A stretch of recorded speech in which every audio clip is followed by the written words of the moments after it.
Hola, ¿lista para otra inmersión? Hola, siempre listo. Hoy nos metemos de lleno en un apartado que es pura esencia de la calidad, el punto 8.2 de la norma ISO 9001-2015. Ajá, Ese que habla de requisitos para los productos y servicios. Vamos a desgranarlo bien, ¿vale? Usaremos la traducción oficial al español de la norma, la quinta edición de 2015. perfecto. Un punto clave sin duda. Sí. Y bueno, para quien necesite un recordatorio rápido, ISO 9001 es el estándar mundial para gestionar la calidad, ¿no? Busca que las organizaciones funcionen mejor, Eso es. que los clientes estén contentos y que haya una base para crecer de forma sostenible. Y vale para cualquiera, ¿eh? Grande, pequeño, da igual el sector. Exacto, universal. Y se apoya en pilares como pensar siempre en el cliente y organizar todo por procesos, usando el ciclo PHVA y, bueno, pensando en los riesgos. Planificar, hacer, verificar, actuar. Y el pensamiento basado en riesgos, sí, fundamental. Dentro de la norma, la sección 8 trata de cómo se hacen las cosas, la operación pura y dura. Y el punto 8.2 es clave, porque es justo donde la empresa se relaciona con el cliente para definir qué se le va a dar. Efectivamente. Es como el momento de tomar nota del pedido, pero a lo grande. Vale, vamos a desmenuzar esto. Totalmente. Y es que este 8.2 es crucial. Podríamos decir que es el contrato de expectativas, ¿sabes? Entre la organización y su cliente. Contrato de expectativas, me gusta. Si aquí algo falla, si no se entiende bien lo que se necesita, o si, ojo, se promete algo que no se puede cumplir, bueno, el castillo se viene abajo. Claro. Hablamos de clientes frustrados, líos contractuales, incumplimientos legales. Imagina en sectores como la construcción, con normativas de seguridad urbanísticas súper estrictas. Y al final, pues un desperdicio de tiempo y dinero. Uf, sí. Acertar aquí es poner la primera piedra correcta para entregar valor de verdad. Bien visto. Pues arranquemos por el principio de esa relación. El 8.2.1. Comunicación con el cliente. ¿Qué pide la norma exactamente aquí? ¿Solo tener un buen comercial? ¿Qué va? Es mucho más que eso. La norma pide una comunicación, bueno, estructurada y en dos direcciones.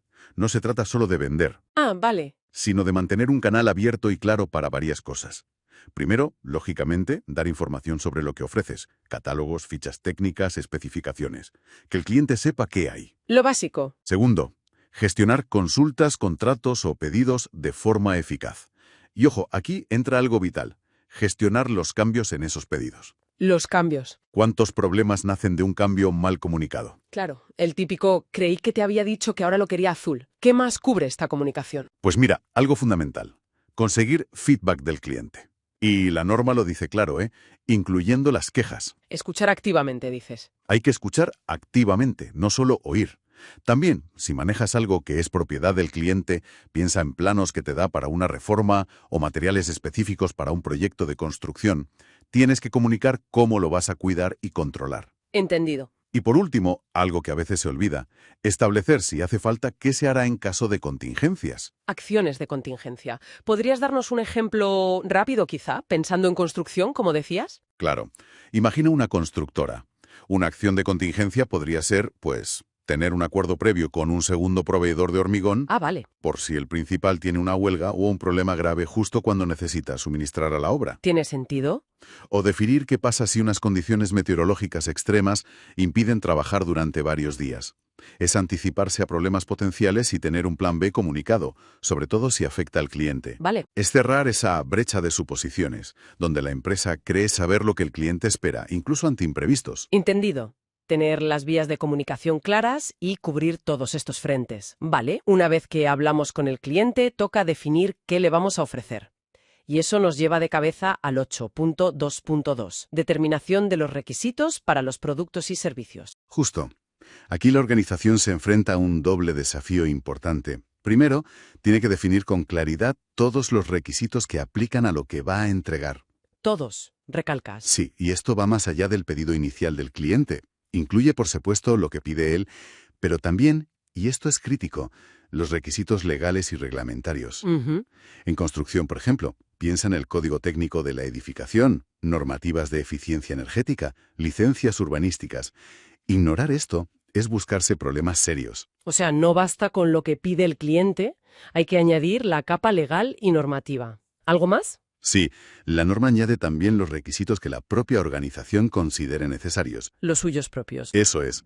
Puede ser un estándar de calidad interno más exigente, criterios de sostenibilidad que la empresa ha adoptado, o especificaciones técnicas propias para asegurar la durabilidad, por ejemplo, de los materiales en una obra.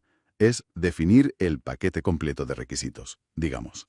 Entendido lo de ampliar el alcance más allá del pedido explícito.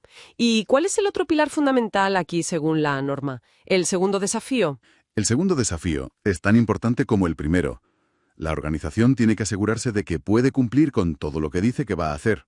La capacidad, claro. No vale definir unos requisitos fantásticos si luego no tienes la capacidad técnica, los recursos, el personal cualificado o el tiempo para llevarlos a cabo. Es un cable a tierra fundamental. Vale. Antes de decir sí, lo hacemos, hay que verificar internamente si es viable. ¿Podemos construir ese edificio con esas especificaciones en ese plazo y cumpliendo toda la normativa? Es la pregunta clave. Y esa verificación interna, esa comprobación de capacidad, imagino que es lo que aborda el siguiente punto, el 8.2.3. Revisión de los requisitos para los productos y servicios. Aquí es donde se formaliza ese podemos hacerlo. Exacto. Este punto es un filtro de seguridad vital. La norma exige que la organización revise todos esos requisitos antes de comprometerse formalmente con el cliente. Antes de firmar nada. Antes de firmar el contrato, de aceptar el pedido en firme, de dar el pistoletazo de salida, sí. Y lo fascinante aquí es el nivel de detalle que pide la norma para esta revisión. No es un simple visto bueno, ¿eh?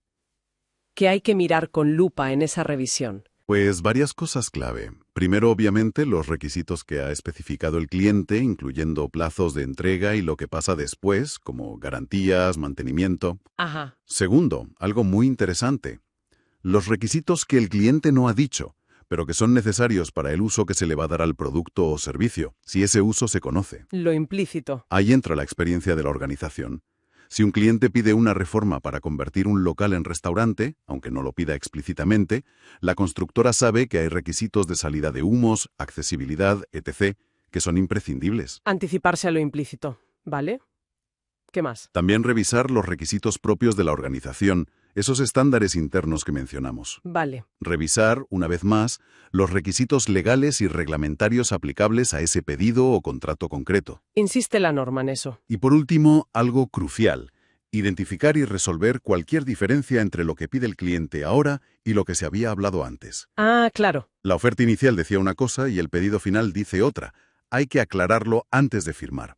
En una obra, una pequeña discrepancia en planos o mediciones iniciales puede generar sobrecostes enormes si no se detecta en esta revisión. Suena lógico, pero ¿qué pasa si el cliente hace un pedido rápido, por teléfono, sin un documento formal?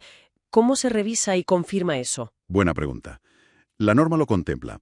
Dice que si no hay una declaración documentada del cliente, la organización debe confirmar los requisitos antes de aceptarlos. O sea, la responsabilidad es de la empresa. Exacto. Tendrá que enviar un resumen del pedido por email para que el cliente dé el OK o dejar constancia de la conversación telefónica.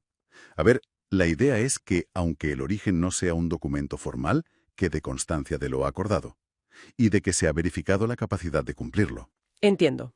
En ventas online, por ejemplo, se entiende que la revisión es el catálogo web y el cliente acepta al comprar, pero siempre tiene que haber una confirmación antes del compromiso. Entiendo la importancia del registro, pero no puede convertirse esto en una carga burocrática excesiva. Pienso en pymes o en sectores muy ágiles, como ciertas reformas menores. Es una preocupación legítima, sí. La clave está en la proporcionalidad y en enfocarlo como una herramienta de prevención, no como papeleo por papeleo. Prevención. La norma pide conservar información documentada sobre la revisión 8.2.3.2, pero no prescribe un formulario de 20 páginas. Puede ser un email de confirmación, una anotación en el CRM, una checklist firmada. Lo importante es que quede evidencia. La evidencia de que se hizo. Exacto. Evidencia de que se hizo la revisión, que se acordó y que se resolvieron discrepancias. Piensa en el coste de un malentendido grave con un cliente o un incumplimiento legal, frente al coste de documentar adecuadamente esta revisión. A la larga suele ser una inversión muy rentable, créeme, incluso para pymes. Es la prueba de que hiciste los deberes. Justo eso. Visto así, tiene sentido. Vale, pues ya hemos comunicado, definido y revisado. Pero el mundo real no es estático, claro. Llegamos al último subapartado. 8.2.4. Cambios en los requisitos para los productos y servicios. ¿Cómo manejamos las curvas? Fundamental. La gestión del cambio es crítica en ISO 9001. Si los requisitos cambian una vez que ya estábamos en marcha, ¿Qué pasa mucho? pasa muchísimo. El cliente quiere una modificación en el diseño, surge una nueva normativa de repente, cambian las especificaciones de un material. Bueno, pues la norma exige dos cosas básicas pero esenciales. A ver, Primero, asegurarse de que toda la información documentada relevante se actualiza. Planos, especificaciones, órdenes de trabajo, contratos, todo tiene que reflejar el cambio. No podemos seguir trabajando con papeles obsoletos. lógico. Actualizar los documentos. ¿Y lo segundo? Y lo segundo es igual de crítico, si no más. Asegurarse de que las personas pertinentes sean conscientes de esos cambios. Ah, la comunicación interna. Exacto. De nada sirve cambiar un plano en la oficina si el equipo en la obra no se entera. Recuerdo un caso en una constructora, donde un cambio en el tipo de aislamiento, aprobado en la oficina técnica, no se comunicó correctamente al jefe de obra, a tiempo. ¿Y qué pasó? Pues que instalaron el aislamiento original y hubo que deshacer y rehacer parte del trabajo, con el consiguiente retraso y sobrecoste, claro. Vaya lío. La comunicación interna del cambio es vital para que llegue a quien tiene que ejecutarlo. No puede fallar. Queda clarísimo. No basta con cambiar el papel, hay que asegurarse de que la información fluye hasta el último rincón necesario. Entonces, si intentamos resumir la esencia de todo este punto 8.2, podríamos decir que es un proceso en 4 fases clave, ¿no?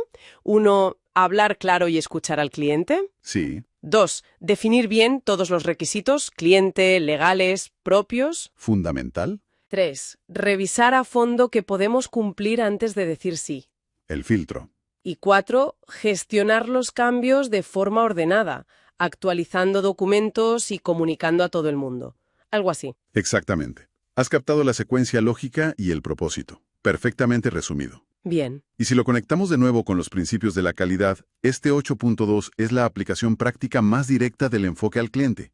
Es el mecanismo que tiene la organización para asegurarse de que no va por libre, ¿sabes? Ajá. Sino que alinea todo lo que hace con lo que el cliente necesita y espera, y con lo que la ley obliga. Y como decíamos, no solo lo que el cliente dice, sino también lo que no dice pero necesita, lo que exige la normativa y lo que la propia empresa se autoimpone para dar calidad. Es una herramienta potente, sí. Es una herramienta potentísima de gestión de riesgos desde el minuto cero de la relación con el cliente. Ahí se ve el impacto real, más allá de cumplir un requisito de la norma. Sin duda, implementar bien este apartado 8.2 reduce drásticamente el riesgo de meter la pata. Evita problemas. Menos errores, menos necesidad de rehacer trabajos. Imagina el coste de rehacer una cimentación.